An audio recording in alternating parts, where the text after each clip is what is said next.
خو افغانستان د خوا څخه چې کوم جواب دوی ته ورکول سو او بالاخره دوی مجبوره سوه چې د افغانستان سره د یو سیال په توګه په قطر کې د ترکیې او د قطر د حکومت په منځګړیتوب کښېني او په متقابل احترام باندې اعتراف وکړي او هغه د اوربند دپاره د متقابل احترام ټکی یاد کې امضا کړي. دا د افغانانو ډېره غټه لاسته راوړنه ده او دا د پاکستان په خپله تغییر دی.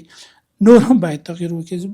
زما مشوره و پاکستان ته دا چې دوی د بالمثل ډیپلوماسي او د بالمثل متقابل احترام او د بالمثل تعامل دپاره د خپل منطقه او د خپل عقل کار واخلي. نور هغه خوبونه پرېږدي چې دوی په منطقه کې یو بانفوذه هېواد دی او یا داسې خوبونه ویني چې د دوی په اختیار باندې د افغانستان سیاسي پالیسي یا اقتصادي پالیسي کې باید د دوی ونډه دا نتیجه نه ورکوي. زه په دې عقیده یم چې دوی به کاملا اوس تغییر کوي.